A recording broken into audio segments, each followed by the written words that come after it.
ఇబ్రాహీంపట్నం. బేసికల్గా నాది government job, గ్రామ పంచాయత్ సెక్రటరీ. ఒక 7.5 సంవత్సరాలు గవర్నమెంట్ ఎంప్లాయీగా పనిచేస్తే నా జీతం 45,000. ఆ 45,000 వచ్చేది ఖర్చు అయిపోయింది తప్ప లైఫ్ అనేది ఏది కూడా మారలేదు. మారేటటువంటి అవకాశం నాకు కనిపించలేదు. ఎసార్నో చిన్నప్పటి నుంచి చాలా పేదరికం నాది. సో కళ్ళారా చూసినటువంటి చాలా కష్టాలు చూసాం మా అమ్మ నాయనవి. చిన్నప్పటి నుంచే మైండ్ చేంజ్ చేసుకున్నా. ఏదన్నా చెయ్యాలి, ఏదన్నా సాధించాలనే ఆలోచనతోనే ఒక 23 సంవత్సరాల ఎడ్యుకేషన్ నాది, ఎంఎస్సి బీఈడి. జాబ్ రాలేదు. 4 ఏళ్ళు ఉస్మానియా క్యాంపస్లో ఒక వనవాసం లాగా, తపస్సులాగా 18-19 గంటలు చదివితే గవర్నమెంట్ జాబ్ వచ్చింది. అది కూడా ఒక 7.5 సంవత్సరాలు పనిచేస్తే 45,000 వస్తున్నాయి, ఖర్చు అయిపోతున్నాయి తప్ప లైఫ్ అనేది ఏది కూడా మారతలేదు. మారేటటువంటి అవకాశం నాకు కనిపించలేదు. మారుతుందా సార్? మీరే చెప్పాలి. ఒక 45,000తో జీవితం ఏమైనా మారుతుందా? మారేటటువంటి అవకాశం నాకు కనిపించలే. ఇంకా ఏదన్నా చెయ్యాలన్న ఆలోచనలో ఉన్నప్పుడు గ్రూప్స్ కోసం కూడా ప్రిపేర్ అయినా, అది కూడా మిస్ అయిపోయింది. బిజినెస్ చేయడానికి ప్లాన్ చేసినా మన దగ్గర ఎలాంటి పైసలు లేకపోవడం వల్ల అక్కడే ఆగిపోయినా. కానీ ఏదన్నా చెయ్యాలి, మా కుటుంబానికి ఏదన్నా చెయ్యాలి. సో బిఫోర్ మ్యారేజ్ మా అమ్మనైనా కోసం ఏదైనా చేయాలి. ఆఫ్టర్ మ్యారేజ్ తర్వాత నా పిల్లల కోసం ఏదైనా చేయాలన్న ఆలోచన నాదే. కానీ ఏం చేసేటటువంటి పరిస్థితులు లేవు. అలాంటి టైంలో దేవుణ్ణి రోజు కోరుకునేది, దేవుడు ఒక అవకాశం ఇయ్యి. కాకపోతే నేను గ్రూప్ 1, గ్రూప్ 2 కోరుకునేది. కానీ భగవంతుని రూపంలో, వెస్టిజ్ అనే అవకాశం నా ఫ్రెండ్ పాండు సార్ రూపంలో, మా గురువు గారు ఎంఎస్ఆర్ గారి రూపంలో, పిఎస్ఆర్ గారి రూపంలో నాకు అవకాశం వచ్చింది. వెస్టిజ్ అనే అవకాశం నేను స్టార్టింగ్లో నమ్మలేదు. ఎందుకంటే పైసలు సంపాదించే ఆలోచనలో ఉన్నప్పుడు కొన్ని నెట్వర్క్ మార్కెటింగ్లలో చేతులు కాచుకున్న ఎక్స్పీరియన్స్తోనే పైసలు కట్టించే కంపెనీలలో పైసలు కట్టడం వల్ల అవి చూసినటువంటి ఎక్స్పీరియన్స్తో నేను స్టార్టింగ్లో నమ్మలేదు. హెల్త్ సప్లిమెంట్లు వాడుకొని గ్యాస్ ట్రబుల్, బ్యాక్ పెయిన్, మా అమ్మకి గాల్ బ్లాడర్లో స్టోన్స్ తగ్గించుకున్న తర్వాత వ్యవసాయానికి ఒక అద్దెకర పొలంలో వరికి వాడిపిస్తే 11 క్వింటాల బియ్యం రావడం వల్ల మైండ్ చేంజ్ చేసుకొని, మైండ్ మార్చుకొని వెస్టిజ్లోకి వచ్చిన.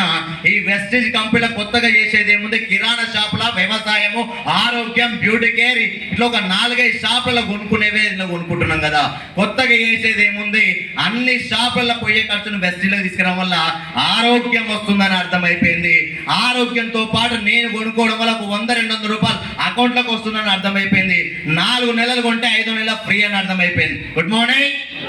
ఈ ఆరోగ్యం, ఆదాయం బయట దానికంటే తక్కువ నాకు ఒక్కరికి కావాలా? అందరు కావాలా? ఎవరు కావాలి సార్? అందరికీ ఆరోగ్యం కావాలి, ఆదాయం కావాలి, బయట దానికంటే తక్కువ కావాలన్న ఆలోచనతోనే మా వాళ్ళందరికీ మంచి ఏదామని బయలుదేరితే మా వాళ్ళందరూ మస్తులో చూసినామంటున్నారు. ఏమంటారు సార్?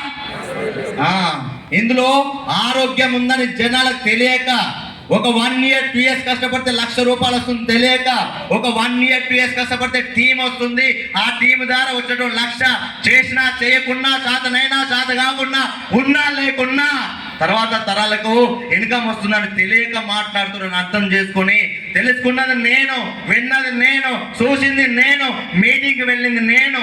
ఎవరు పోయి అడుగుతున్నా? విననోళ్ళు, చూడనోళ్ళు, తెలుసుకున్న పోయి అడుగుతున్నాను. అర్థం చేసుకొని ఇందులో సీరియస్గా పనిచేయాలని డిసైడ్ అయ్యి గురుగారు మీటింగ్లు బాగా అటెండ్ అయ్యేది స్టార్టింగ్లో. సో మాకు బాగా రిక్వైర్మెంట్ ఉందని గురుగారు కూడా బాగా మీటింగ్స్ ఇచ్చిండు. సో ఆ మీటింగ్స్ పట్టుకొని సీరియస్గా వర్క్ చేయడం స్టార్ట్ చేస్తే ఒక 4 వ్యక్తులు నిలబడ్డారు. దాదాపు 100-200 మంది చెప్తే ఒక 4 నిలబడ్డారు. ఆ 4లో ఒకరు వచ్చేసి సైదుల్ సార్. తెలుసా సార్? నా మిత్రుడు, హార్డ్ వర్కర్, కష్టం బాగా హార్డ్ వర్కర్.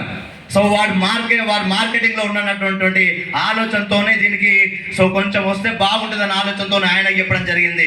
ఇంకొక ఆయన నర్సింగ్, ఇంకో ఆయన నాగార్జున్, ఇంకో ఆయన శ్రీశైలం, ఇంకో ఆయన శివ. జస్ట్ ఒక 4 నిలబెట్టుకున్న వెస్టిజ్ ప్లాన్ మీద. ఈ 4తో బిజినెస్ స్టార్ట్ చేస్తే ఆ 4 5, 6, 7 అది ఒక రోజులో అవ్వలే.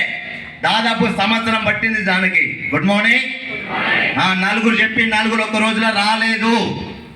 ఈ బిజినెస్లో ఫ్యూచర్ ఉంది, గ్రోత్ ఉంది అని అన్నీ అర్థం చేసుకొని సీరియస్గా పని చేసుకుంటూ పోతే ఒక 4తోనే టీం తయారు చేసుకుంటూ పోతే ఒక 3,000, 6,000, ఒక అదేవిధంగా పని చేస్తే ఒక 7 నెలల 20,000 వచ్చింది. అట్లా 14 నెలల 69,000 తీసుకున్నా.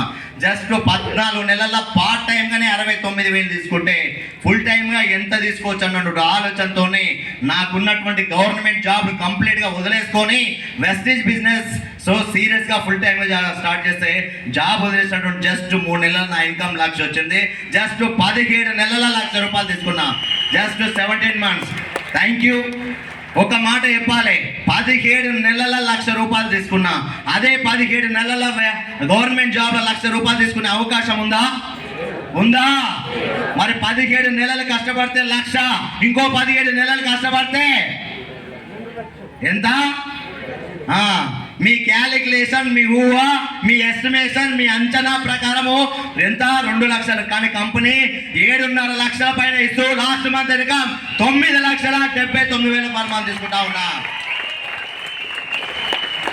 బాగుందా లేదా? 9,79,000 శాంతి కాదు ఇది, ఆ క్యాండిడేట్ కాదు, చిన్న స్థాయి నాది. నిజంగా చెప్తా ఉన్నా, ఈరోజు వెస్టేజ్ ప్లాట్ఫామ్ మా గురుగారు ఎంఎస్ఆర్ అసోసియేషన్ లేకపోతే లేదు. నా ఎంటైర్ టీమ్ వీళ్ళందరికీ నా జన్మతారు ఉన్నప్పటి ఉంటాయి. ఒక గొప్ప అవకాశం నాకు రావడం వల్ల ఎస్ఆర్నో ఈరోజు నిజంగా ఇంతకుముందు డబ్బులు లేనటువంటి పరిస్థితి నుంచి ఈరోజు డబ్బులు ఉన్నటువంటి పరిస్థితి చూస్తా ఉన్నా. ఎవరు మా ఊర్లో బాగా జాబ్ లేకుండా ఉండడం వల్ల ఎవరు దేకలే. ఈరోజు